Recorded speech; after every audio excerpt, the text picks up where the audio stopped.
Welcome into the RotoWire DFS show. We have Wednesday's four-game slate over at DraftKings for June 17th.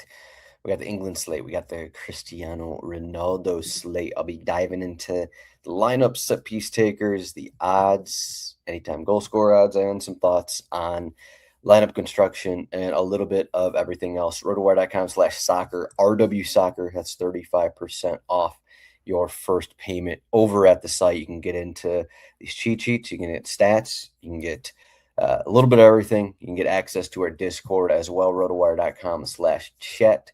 You got two sets of projections you can use, gives you access to our optimizer as well. So yeah, a lot of good stuff in there. Let's check out this four-game slate. I'll run through lineups first. Portugal are the opener, so we'll have an idea of who's actually going to start in the wings. Is it going to be Bernardo Silva and Pedro Neto? Is it going to be João Felix? Is it going to be Rafael Leão? That's probably the main question here for Portugal. Otherwise, everything's kind of set. Ruben Diaz apparently wasn't training on Tuesday. We'll see if he's fine or not. But also, it seems there's probably a 50-50 chance Cancelo doesn't start. I guess, again, we'll find out right when the lineups come out. So, again, rotowire.com/soccer. We do have lineups. Also, they come out live in our Discord as well. Nelson Semedo, I guess, would be the other option. So, something to keep in mind. Nuno Mendes isn't 100% healthy, so another thing. But this is kind of what the lineup looks like. We'll have Bruno Fernandes, and if Nuno Mendes starts, he would be on. It seems like in qualifiers, Nuno Mendes and Bruno Fernandes split corners. So of note, if both those guys are in, if Nuno's in, he would probably be on left side and then Bruno on right side. So something to monitor there. At times in the past, Pedro Neto and Bernardo Silva have taken as well, but that was the most recent one. Over for DR Congo. It's kind of a mixed bag, but do you want to play any of these guys? Masuaku seems to be one of the main guys on left-footed sets, and Wissa at times has taken some as well. But I'm not sure many people will be going to Congo. Obviously for showdowns, that's a little different situation. But again, we do have the corner article. If you want to check out the 8 possible options who could take set pieces for Congo, you can find those in the corner article. It's a lot of different guys, a lot of guys that aren't even in the starting expected lineup here. So good luck trying to get the correct set piece taker. It could be Wissa and Masuaku, but no guarantees.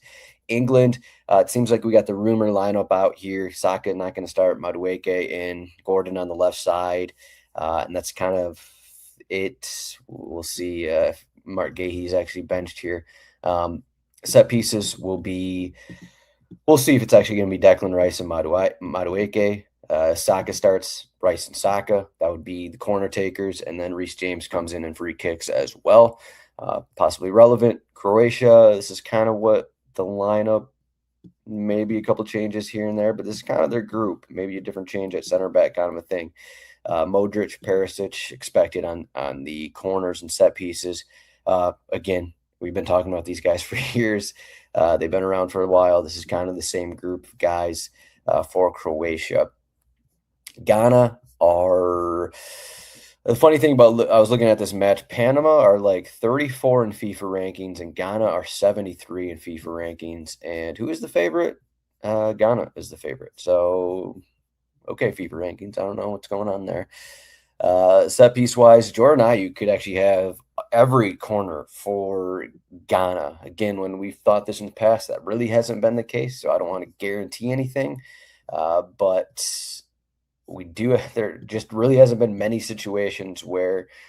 So Kudus is out. Kudus actually took some set pieces as well in qualifying, but there's been a lot of situations where Ayew is the only one on corners. So there's a chance he takes every corner in this game, which I think is kind of relevant.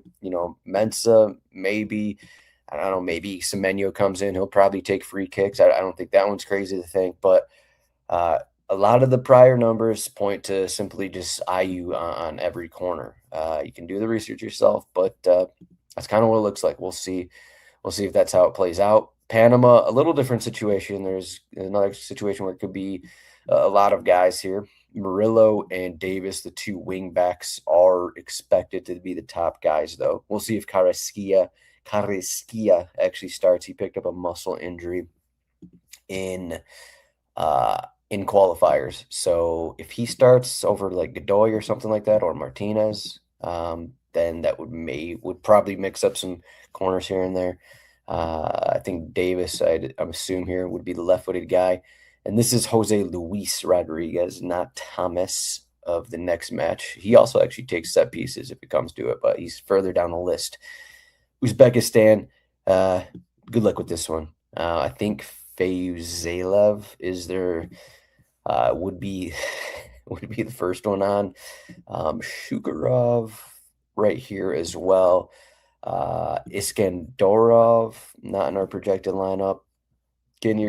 This is a late game. Unclear if this is what their lineups looks like. I think the guys. I think Safiev and Feyzulev. I apologize in these names. Can't really say them. Some of these guys, I think Shomurodov and Urunov are the ones likely to start, but these two guys maybe 50-50, and this is a late game, so we're kind of playing a fire here, trying to guess the Uzbekistan starters and set pieces. So that one's a little difficult. Colombia, I think we're pretty good on what this lineup is actually going to look like. A lot of regular guys, a lot of regular top European players here. Luis Diaz, of course, James played in Minnesota this past first half of the season of MLS. John Arias of Wolverhampton, Luis Suarez. He's looking to get some deals as well. Not the Luis Suarez everyone thinks, but the one in Sporting. He scored a bunch of goals this past season. But James, majority of corners here. And I think almost all of them, actually. I guess John Arias could take some, but James is your set piece guy. So that's kind of what we're looking at here. Odds say Portugal, ice and play total. That one makes sense going against Congo, who not the best team, we could say here. I didn't actually look at their qualifiers, but I mean they have some players that are familiar. They are the team that needed a playoff. I think it looks like they beat Jamaica here in the playoff, which is why they're here. So yeah, DR Congo got through with a extra time goal against Jamaica, and that's why they're in this spot. Otherwise, in their qualification, they finished second in Senegal's group, which is okay. They actually were only 2 points behind Senegal, so kind of impressive in that aspect. But also in that group, Sudan, Togo, Mauritania, and South Sudan. So not much competition. Senegal almost had a free reign there. To the top of the charts there. Uzbekistan, similarly, they were in Iran's qualifying group, finished second behind Iran, 2 points. We saw what Iran did.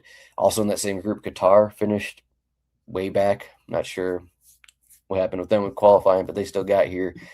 So a couple things I was looking at before doing this. Second biggest favorite, Colombia. 28 goals scored, 18 allowed in their 18 qualifier matches. That is 3 goals fewer than Argentina, but more than everyone else. 4 more than Brazil. Notably, I thought their defense was a little better. You look at their lineup, and it's like, okay, David Sanchez, Luchumi, Munoz, Mojica, but they weren't actually that great defensively. Ecuador was kind of the dominant defensive one. Uruguay better defensively. Almost all these top teams are better defensively than Colombia. So I found that interesting here in case you do, want to play an Uzbekistan player or even for the showdown, not going for that clean sheet. I probably won't be going. I will not be going for. I'd rather take Portugal win clean sheet than Colombia win clean sheet in case we're talking about goalkeepers here to start the show. England, Croatia, implied goal total of 2.53. I think that's mostly on England here because of the way they play under Thomas Tuchel. We'll expect to see pretty, ball dominant, more defensive games kind of a thing for England. That's kind of what we expected them. But Croatia, they seem to score pretty much in all these tournament games and all these World Cup games. They just find a way to score goals. They find a way to advance. Is that going to happen here? Are they going to get a goal in the opener with this older team? Maybe, but I did find that interesting. 2.53 implied total. This feels more like I think England could get multiple goals, and because of what I said, I think Croatia can also score as well. Ghana, Panama, the lowest implied total, but I don't really know. We've seen that in prior games. Like we saw that Iran, New Zealand won. That one I think was pretty low. Uh, a similar situation where it's like two teams that we don't have like a lot of known players here, and two not very good teams that aren't expected to go advance or even go further, but don't really like either of these defenses. Ghana, I don't think Ghana, they're not going to have Thomas Partey for this one. Defense isn't very good as it is. Midfield, okay. Panama, similar situation. So especially if Carrasquilla doesn't start in this one for Panama. He's arguably, I don't know if I want to say most important, but he's probably one of their better players, former Houston Dynamo player. So I just kind of look at it like I think both of them can score. Like we still have Inaki Williams, Ayu Semenyo, and from what CONCACAF's a little different in terms of what Panama actually had to do to get here, but they got here, and I don't know if I want to say they can score against anyone, but I don't really trust Ghana's defense here. So I don't know if I'd say ignore the implied total, but I do think that you can actually get goals, find goals in that Ghana Panama game. That's a route that most people won't take. I'm doing this Tuesday morning though, and I do not have the DraftKings slate up. So let's run through what we have here. So prices over at DraftKings. Harry Kane, 10K. Saka, probably not going to start. Even if Saka starts, I would not play him because he has the injury issue. Probably seems like 60 minutes max if he starts. You can hear the goal odds as we talk about some forwards. Ronaldo is higher than Harry Kane. Ronaldo minus 135 to score, Harry Kane plus 130. So we have Kane a little more expensive at 10K, Ronaldo 9.7K. Not really going to go to cash games there. I prefer, even though what the odds say and what the matchup is, I just like Harry Kane more. I don't want any part of Ronaldo. He's going to rip shots probably. I think you can look at that and play him in DFS because of that and hope he gets goals off of that. Personally, I just want no part of him, but you don't have to abide by that strategy by any means. Luis Diaz is pretty expensive here at 9,500, but against Uzbekistan, I think they're also going to be attacking Diaz's side a little more with Arias on the other side. Because on Luis Diaz's side, okay, it's Mojica. Maybe you get Munoz attacks. Probably, I guess both those guys attack a pretty decent amount, so I don't want to say one attacks more than the other in terms of the fullbacks, but Anthony Gordon, 9K, a little expensive. Just in terms of what we get from England, we're going to get Rashford on at some point for Gordon. Morgan Rogers will come on at some point. I'm not sure what the Bellingham minutes are going to look like. Madueke, if he starts, Saka's going to come on for him. So that's the worry with some of these England guys. Suarez for Colombia is 8K. And again, Madueke, 7,800. There's just a lot of, I think, bad prices and sub possibilities. Pedro Neto, 7,200. So just players like that where if he starts, we're going to know right away if he starts or not, but this could be a 60-minute play for Pedro Neto. If he's on this left side, you have Leao, you have João Felix, guys like that just to come on. And without corners, Pedro Neto, you like the matchup, and that's fine, but just something to worry about there, especially in cash games. 5,800 for Silva. He's forward eligible. Funny enough, João Neves, a defensive midfielder, I'm seeing here he's forward eligible. I don't know if DraftKings sent something wrong in their API, but he's a $4,300 midfielder / forward. I guess you could play him. The other choice would be Yohan Wissa is down here at 3,500. I'm not sure I'd get into that, but Shamorodov also 4,900. Some of the Uzbekistan guys are down here for cheaper options. So there's not really anyone who stands out at forward, which kind of makes this one a little interesting. Sorry, I didn't even mention Jordan Ayew yet. Sorry. Jordan Ayew is going to be the top cash play, at least as a forward. Should be in your lineup if he's getting the majority of set pieces. I already talked about this Ghana-Panama game a little bit. He's pretty cheap. I think he should be popular in tournaments as well. He's 6,900. He's not overly cheap. But obviously, if you want to play both Kane and Ronaldo to get all of the goals kind of thing, you're not going to be playing IU and utility. Probably not. You probably won't have the money. But IU top cash play. That is, I should mention that. That's kind of it. Otherwise, it's a lot of forwards. There's not going to be much floor. A lot of expensive guys. Inaki Williams is 5,900, so he's also cheap.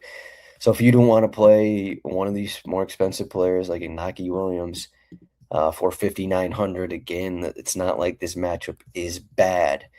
Semenyo is a little more expensive, 7,900, so he's 2K more than Inaki Williams, which makes the things a little more difficult. But so yeah, I think any of these forwards are fine in the Ghana Panama game. Kane is kind of max price there. Not sure I'd want to play someone like Budimir or Kramaric. And again, I do think Uzbekistan can score against Colombia because it just doesn't really line up. Jefferson Lerma used to be a guy that I kind of trusted in this Colombia team, but he just isn't really getting many minutes with Crystal Palace the last couple of years, playing a lot of center back as well. So he's kind of, the peak of his career is kind of over. So you have that kind of an older team. Peak of James's career is kind of over as well. So I do think Uzbekistan can steal a goal against Colombia. On the other end of that, I think Colombia should get opportunities to score. Midfield-wise, Bruno Fernandes probably going to be the most popular player on the slate. And then James is 8,800. Bruno is 9,900. So the top three cash plays you're looking at: Bruno, 9,900, James, 8,800, and then IU, 6,900. So those three guys is going to be, what majority, I think all those guys over 50% in cash games. Once we get into tournaments, I still think Bruno will be pretty popular. James in tournaments, maybe not as popular. You just have let me click into his profile here. You can do this for all these players once you have subscription, RW Soccer. But 34 years old. Look what he did at Minnesota. He just had, I think he had, I don't know if it was a heart problem or whatever he had before the season.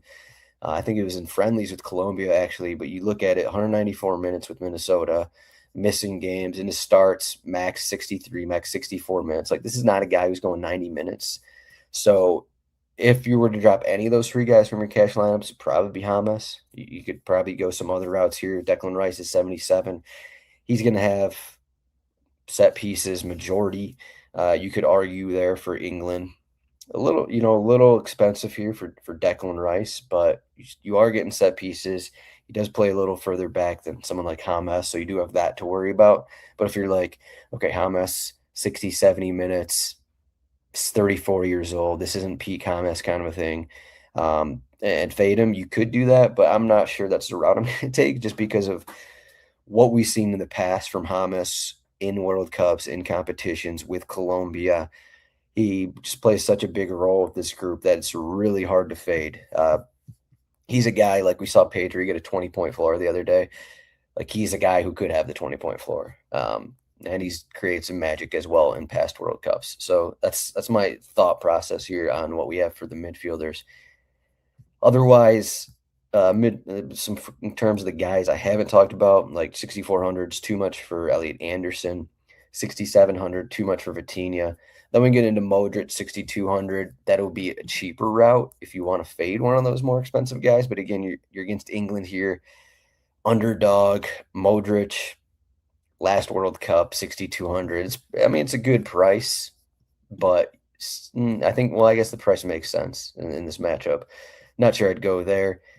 John Arias, I guess, is midfield only, so he's 5,700. He would be a sub risk. You could get a split. You could get some corners there with Arias, but you also could be looking at 70 minutes, another one of those situations. He is still pretty cheap, though, 5,700.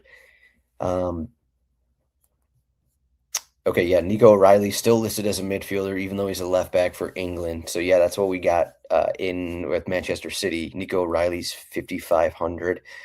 Fazileyev, the guy said who could take some set pieces for Uzbekistan, is 5,400.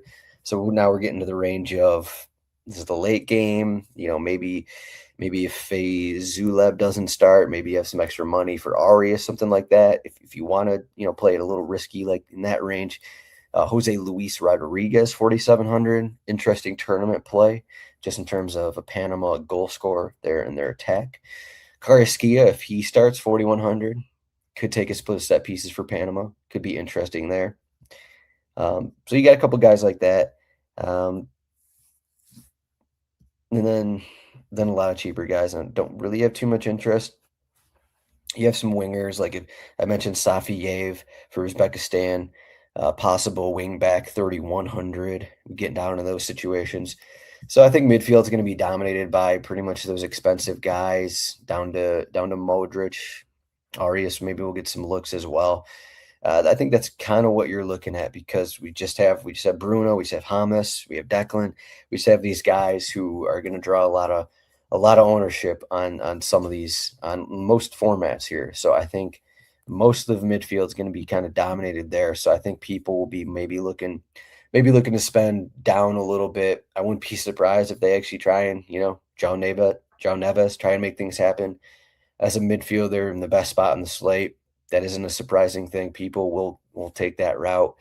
Um, Again, Inaki Williams, 5,900, Bernardo, IU. There you go. So that's kind of midfield. And looking at defender, we do, as I mentioned, we could have left-sided corners for Nuno Mensch. He's 6,500, a pretty pricey, um, pretty high price there, but he's really good. If he's going to split corners, the only worry I think is that he's still not 100%.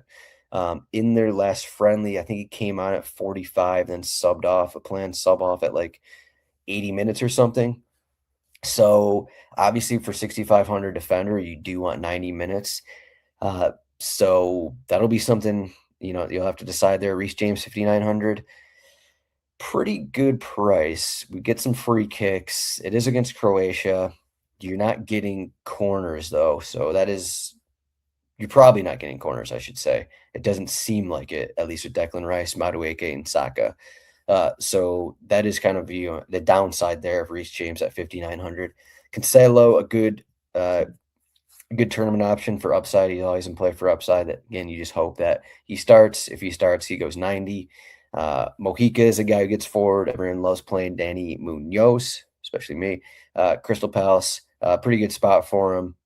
4,900. I think that's a good tournament play. I'll be looking at Eric Davis as a possible set piece taker there for Panama's 5K. So if you don't want to spend on Nuno, Reese, those more expensive guys, you do have these guys in the 5K range that could serve as your number one defender, I think. I think that's kind of the main takeaway I have from this one. Otherwise, let me check who else stands out. Masu Aku is 3,900. So again, there's another, possible set piece taker, 3,900. Wing back, Murillo also, Panama, 4,100. So you have a couple cheaper guys. Like you could be in a situation, maybe just completely ignore Mensa, I think is one of the cheaper fullbacks for Ghana. But like you can look at if Wan-Bissaka starts as a wing back, he's 2,700. Again, you probably don't want to play him in that situation, but you still have a spot where, okay, you have your Murillo, your Davis, your guys that, most people aren't used to playing in DFS who could be on a split of set pieces, playing fullback in okay spots. Masuaku, I don't know if you think DR Congo going to get some corners kind of a thing. So there are a couple options there that you don't really have to go up to Nuno. And because you're spending all these other guys, these high-end midfielders, that you aren't going to have enough money to spend up. So that's kind of what I'm looking at there. Goalkeeper-wise, I kind of said it earlier, but I do like Mosquera there just because I think he's going to get save opportunities against these guys. These guys love to rip shots from outside the box. Semenyo, they love to take shots from outside the box, and I think Mosquera is going to get saves. Maybe not a clean sheet, but he's cheap. He's 4,300. Most likely to win and keep a clean sheet, Costa. I'd play him over Vargas. And Pickford, again, I think Croatia always seem to score. I wouldn't go Pickford. So I'd probably, Mosquera. And then I don't hate Uzbekistan. Yusupov, 3,800. Also, Impasi, for DR Congo 3,600. I think that one's fine because I don't really trust DR Congo's defense here. Though they do have Mbemba and Zebe, so they have some guys. They have some experienced players, we'll say. But they're going against Ronaldo. Bruno also takes shots from outside the box, and like Pedro Neto, Bernardo Silva. Okay, like you have guys, Vitinha and Neves also rip shots from outside the box. I know Portugal, much better team, great midfield, pretty good defense. But I'm not there. This isn't like a Germany. This is probably closer to Spain, Cape Verde style, where this isn't Germany. This isn't Portugal. Don't play how Germany play. They're not going to go out and score 7 goals. Hey, they might after I said that, but I do think there's going to be save opportunities for Impasi. And like if he only allows 2 or 3 goals, I think making 5, 6 saves and allowing 2 goals, that's pretty good for 3,600. So I think you have to take that into consideration when it's like, okay, Diego Costa, maybe he makes 1 save, and you're playing for the winning clean sheet. That's 12 points right there. So you gotta contrast a little bit. 6K for that, 30K for hopefully 5 saves kind of thing. So that's what we got there. I think that is all I have here. These shows are getting a little bit longer.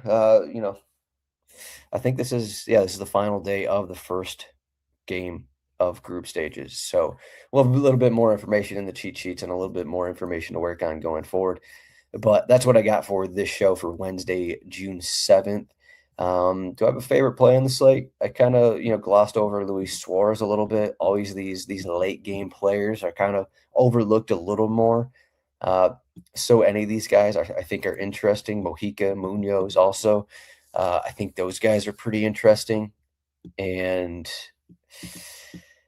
maybe I want to say one of those Uzbekistan guys, but I don't want to pronounce one of their names again.